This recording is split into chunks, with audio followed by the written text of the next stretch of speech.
Ils montent leurs biens, des immeubles, des richesses, des biens matériels, des habits. Ils sont invités dans toutes les fêtes, dans toutes les soirées. Tu te poses une question. À quel moment ils travaillent pour gagner leur vie? À quel moment ils s'occupent de l'éducation de leurs enfants? Qu'est-ce qui leur procure toute cette richesse? On rivalise d'adresse sur Facebook. J'ai construit un immeuble. J'ai des biens. Mais tu ne les verras jamais. Jamais te dire, je suis en train d'aller travailler. Voilà ce que je fais pour gagner ma vie. J'ai attiré votre attention dessus, que faites attention. J'ai lancé des challenges ici. J'ai baptisé cela le challenge de Komamougou. De Komamougou est un exemple. Pourquoi? Il va toujours te dire, je fais dans la soudure. Tu le vois en train de charbonner, de travailler pour gagner sa vie. Junior Zogo vous a montré plusieurs fois des vidéos de lui allant au travail. Allant au travail. Madame Zogo, allant au travail. Ceux qui me connaissent savent que je charbonne. Je vous ai parlé de mon parcours. Tout le monde le sait. Mais nous avons érigé en héros, en modèle des fainéants, des paresseux, des flibustiers, des voleurs, des arnaqueurs, des escrocs, et tout simplement même des gens à la moralité douteuse. Moi, je respecte. Vous savez, excusez-moi, chacun sait pourquoi il est venu en Europe. On peut gagner sa vie autrement, en faisant ce qu'on veut, on est libre. Mais, sachons aussi qu'en gagnant sa vie par des procédés peu orthodoxes, la décence commande qu'on soit discret, qu'on soit calme, parce on sert de mauvaise conscience à ce que j'appelle la postérité et l'avenir. Nos enfants doivent avoir des bons modèles. La jeunesse doit avoir des bons modèles.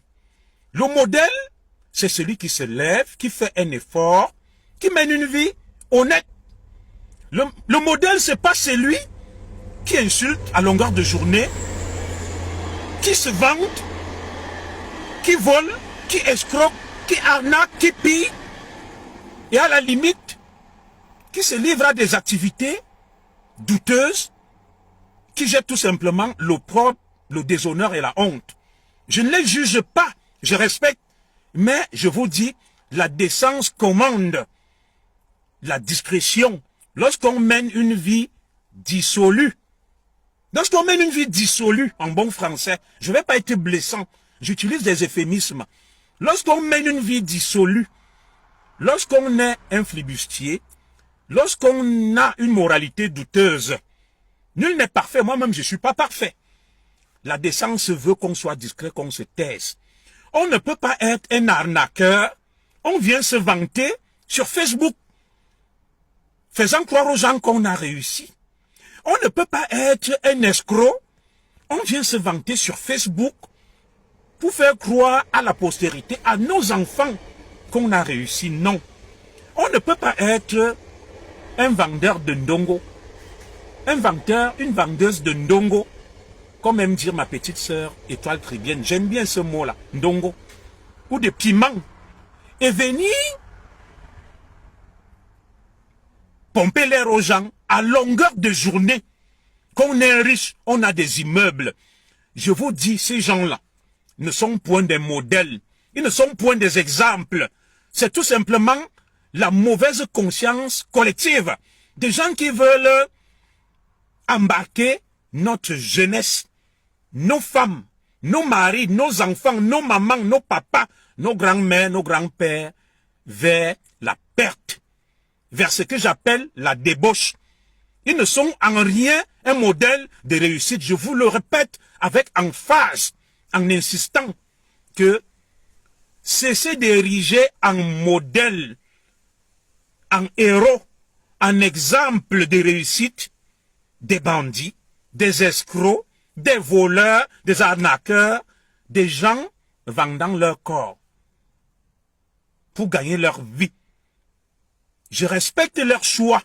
Ils sont libres de faire de leur corps ce qu'ils veulent. L'habeas corpus. Chacun est maître de son corps. Mais nous aussi, nous sommes sur la sphère publique en tant que lanterne de la société. En tant que lanceur d'alerte, je ne peux me taire face à de telles dérives. Oui, des drames qui se multiplient. Voilà, on va perdre des compatriotes dans des conditions tristes, qui ont fait des efforts pour venir ici. L'Europe, l'Occident offre assez de possibilités pour se former, pour s'instruire. Madame Zogo va faire une formation bientôt. Ça a été validé 8 000 € par son employeur. Moi-même, malgré mon cursus, je vais refaire une formation bientôt en ressources humaines et management, validée par mon employeur. Près de 8 000 €. C'est la formation continue, l'école en permanence, le travail, l'effort. Est-ce que l'exemple qui vous vient des États-Unis dans l'affaire Puff Daddy ne vous a pas assez édifié lorsque Junior Zogo vous dit que le monde n'est pas ce que vous voyez.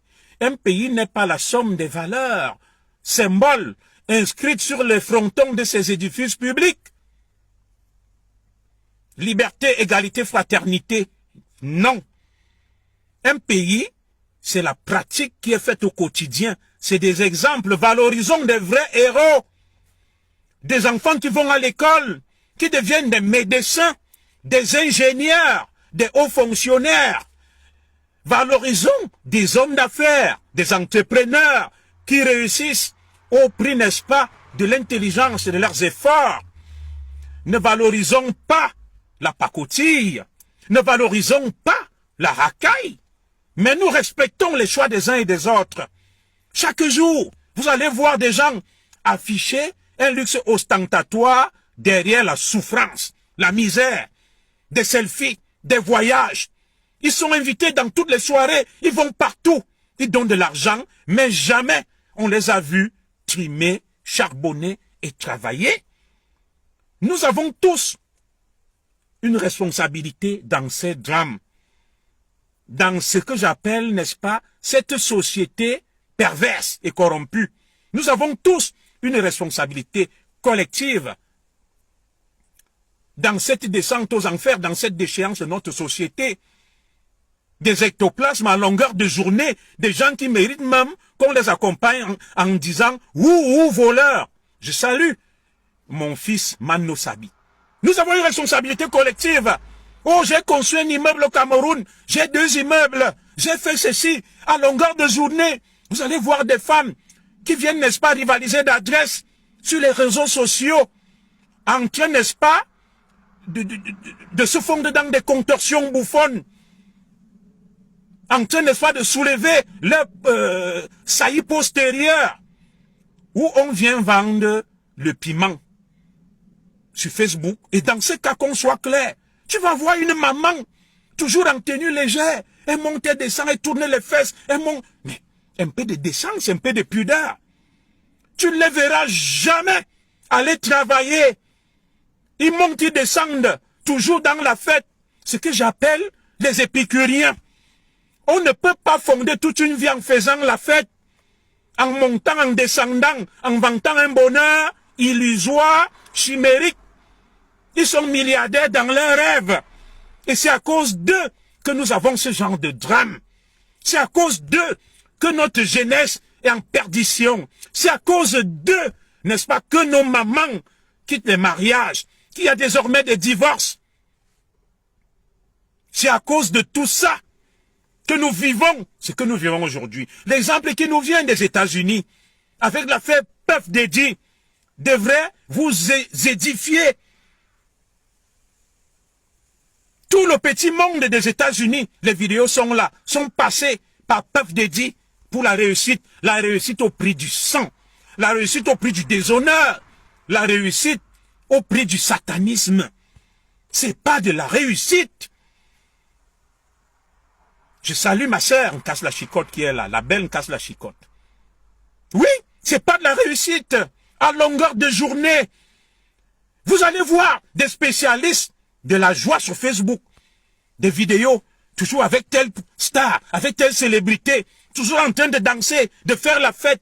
À quel moment vous gagnez vos vies? Que faites-vous pour mener un train de vie ostentatoire? Quelles sont vos activités? Quel est l'exemple que vous montrez à la postérité? Le monde nous regarde. Nos enfants nous regardent. Nos enfants nous observent. Nos enfants nous regardent.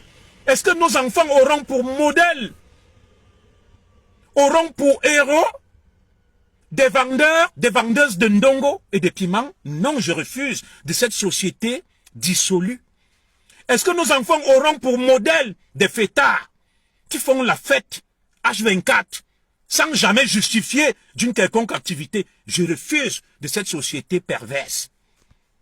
Moi, le Zigli Junior Zogo, je refuse de cette société-là. Je suis une lanterne de la société. Je suis un lanceur d'alerte sans être parfait. Arrêtez, n'est-ce pas, de pomper l'air aux gens. Arrêtez de tromper les naïfs, les plus vulnérables, les plus fragiles, en leur faisant croire que vous nagez dans du bonheur.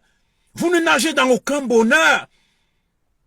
Vous menez tout simplement une vie du déshonneur et de la honte.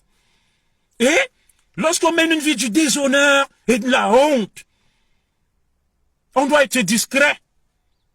On doit se calfeutrer. On doit se cacher. On ne doit pas fanfaronner. On ne doit pas s'exhiber. On ne doit pas faire des pantalonnades. On ne doit pas se faire passer pour un modèle de réussite étant un arnaqueur. On ne doit pas se faire passer pour un modèle de réussite étant une péripatéticienne. On ne peut pas se faire passer pour un modèle de réussite étant un escroc, étant un braqueur. On ne peut pas se faire passer pour un modèle de réussite étant un paresseux. Quelqu'un dont on ne connaît qu'une activité,